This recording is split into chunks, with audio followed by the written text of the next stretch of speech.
Greetings, ladies and gentlemen, and welcome to this latest edition of Tales from Outer Space, where I take stories from across the internet and read them for your entertainment. This particular story is called Amidst the Bones of Titans, written by In Yellow Clad. Long before our people, the Straktech gained the ability to think, to feel, and to experience the world as other higher forms of civilization do. Our world was populated by Titans, rather literal Titans, in fact. They towered over us all, on average 750 times taller than my species. Sometimes more, sometimes less. But that didn't mean that they weren't Titans, nor were they few in number. We built our homes around their feet, within their great cities and towering works of ingenuity, and a desire to conquer, to tame our shared, violent, and merciless planet. Back then, we cared not for them, cared not that they lived beside us. We only cared when their actions disturbed our precious harmony, when their machines invaded and destroyed the earth we toil beneath.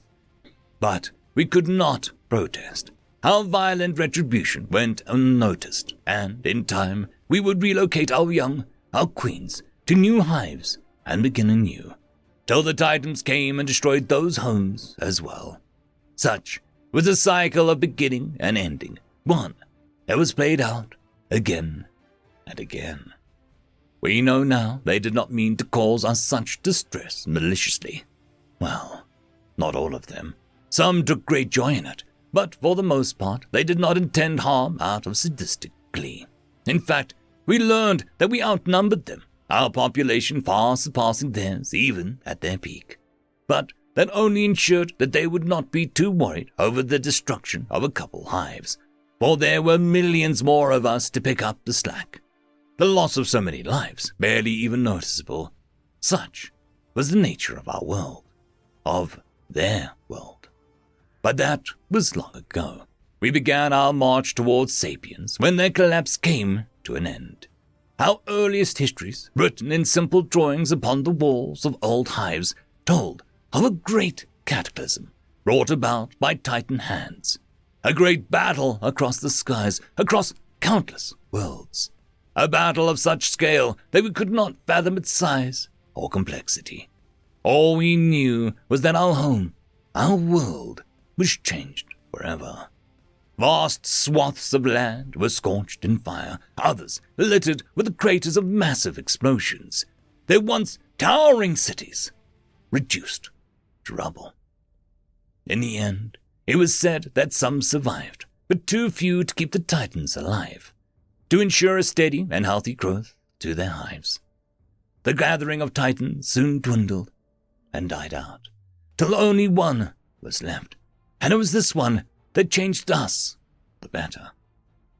We are unsure when it happened, but this Titan saw the growing intelligences of our species and decided it was time for a drastic change.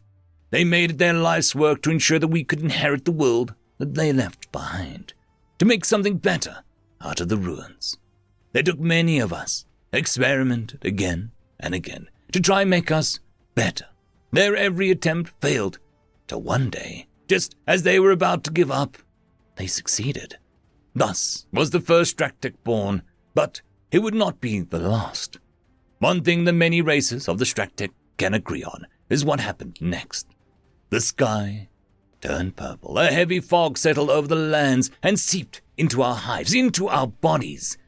And it altered us, forced us to evolve at a far faster rate than should have been possible. We did not grow in size, nor change the shape of our bodies, but our minds flashed through variation after variation, till finally we were as smart as the Titans themselves. But smartness does not equal knowledge.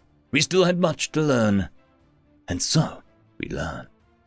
The Titan perished shortly thereafter, though not by our hands. Illness claimed them, and we did not know till much later. Our newly enlightened species ventured out into a world that we could now understand, a world that we could claim for ourselves and build upon.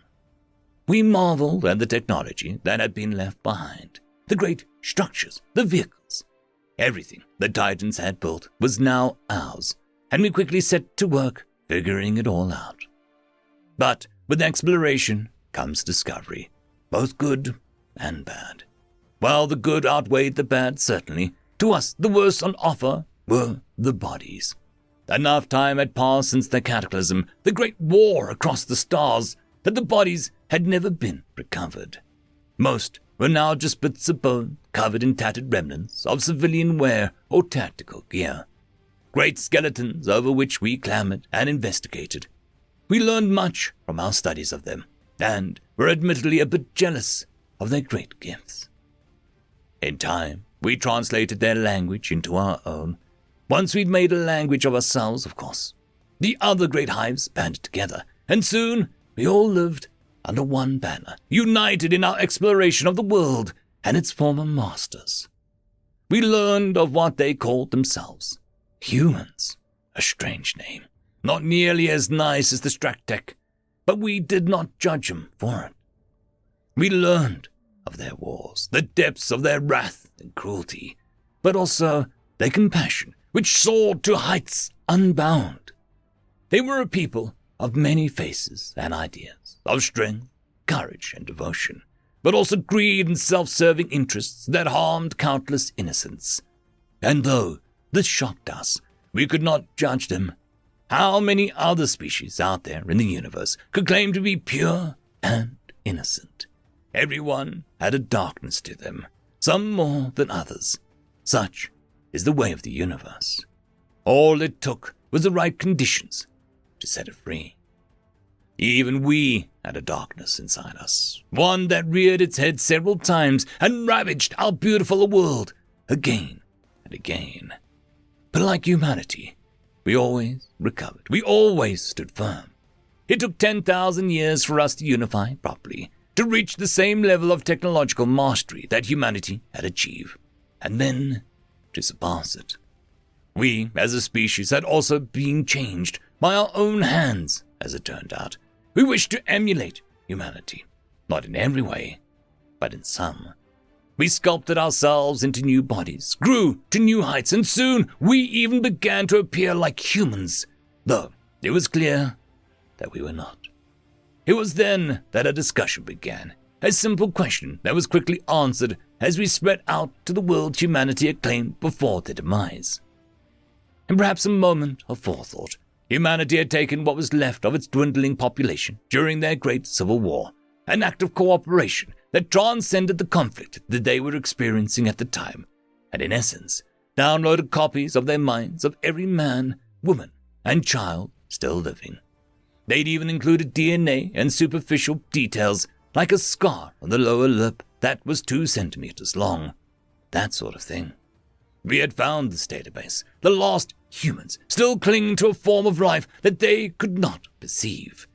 And the question was, do we bring them back? We had the means, but did we have the right?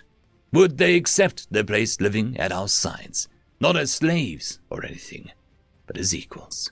We could not know till it was done, and so we received an answer of perfect consensus. Yes. And so the project began. A project that would take 400 years and many failed batches. But today was the day our work would bear fruit. This batch had lived, had grown, and was ready for decanting. Warmth, liquid warmth all around me. Me? What is me? What is liquid? What is what? I do not know. All I do know is that this warmth feels good. It soothes me. Oh, wait. I see something. What is that? A face? Yes, that's a face. Faces have 2 eyes, 2 ears, a nose with 2 nostrils, and a mouth with 2 lips. Lots of 2s now that I think about it. Huh. Is that? Oh. That's my wife, Sophia. I hope she's okay. Last I knew, she was on Venus when it was getting nuked. Hopefully, she got out okay. I want to hold her again. Wait. Why am I warm? Why does it feel like my eyes are glued shut and I'm stuck in a... Am I inside of a womb? And that can't be right. Where am I? What's happening? What's going on? I sputtered awake, gagging on the fluid that filled my mouth, throat, and lungs. A thick fluid that reminded small parts of me of something close to amniotic fluid.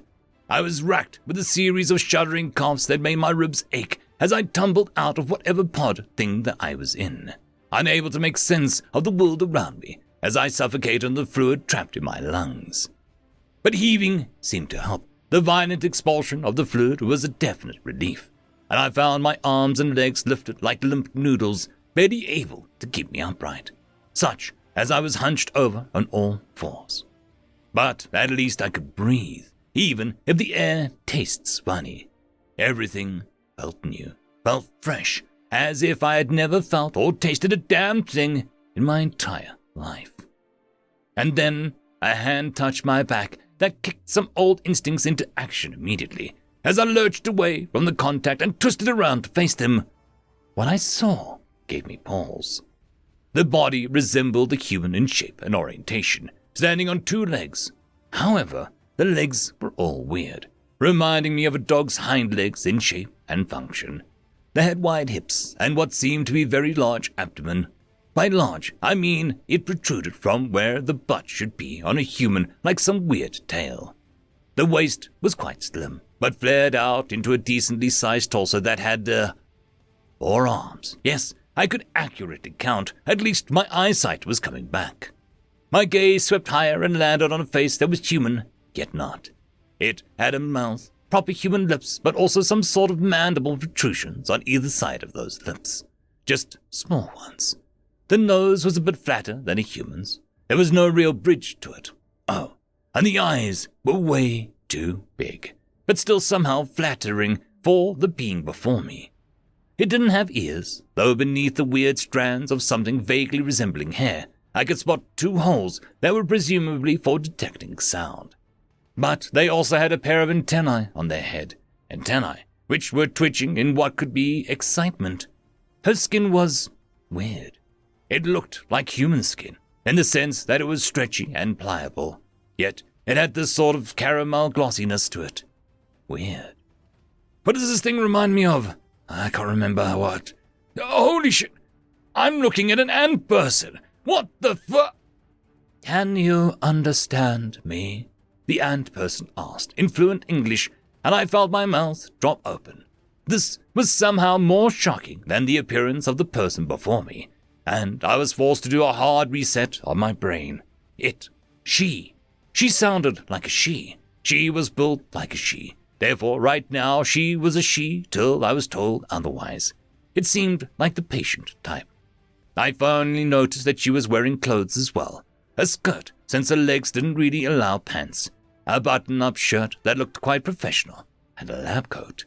I noticed a name badge on the coat, which seemed to have her name written out twice, presumably. Dr. Anula, Director of Project Reawakening. I wonder what that means. Sir, can you understand me? She asked, and I could hear her voice tinged with concern. I finally remembered that I could actually speak, or at least, I knew I could. I opened my mouth to do so, but apparently my body had forgotten how to talk. No matter, a simple nod yes seemed to suffice. I kept trying to speak though, even as Anula smiled broadly and held out a 4-fingered hand, which was attached to an upper arm. Wonderful. I know this must be quite a shock for you, but we will explain everything once you've gotten settled and cleaned up. You have nothing to fear. Your war is long over, and a new era dawns for your species. War? What war? Oh, yeah, that war. The last war. Truly it was, at least at the time. A war that killed us all, though perhaps not as quickly as some of us would have hoped, considering all the suffering that came after. Where am I? I finally managed to croak out, and Anula looked delighted by this development. You are on Cephion, or, as your people called it once, Earth.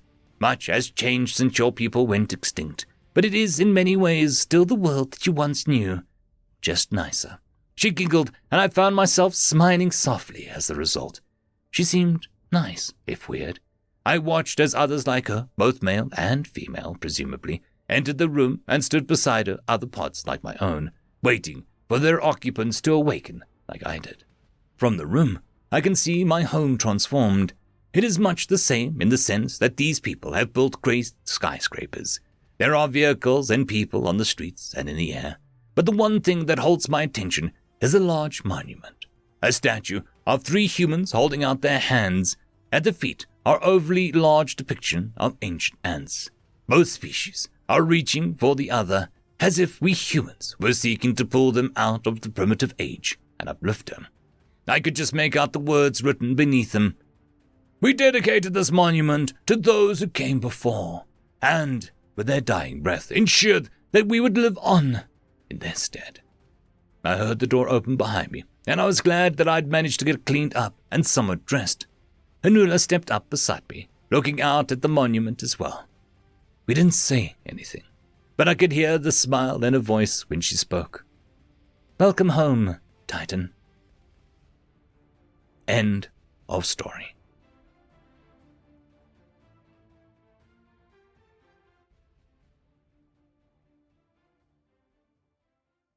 I'd quickly like to thank the T5 channel members and patrons: Cam Maxwell, Casper Arnholtz, Bushmaster 177, Lord Azrakal, Ambrose Cattell, Quantum Wednesday, Drigzoon WRE, and Blueberry Cat. Thank you very much for the support. It is super appreciated.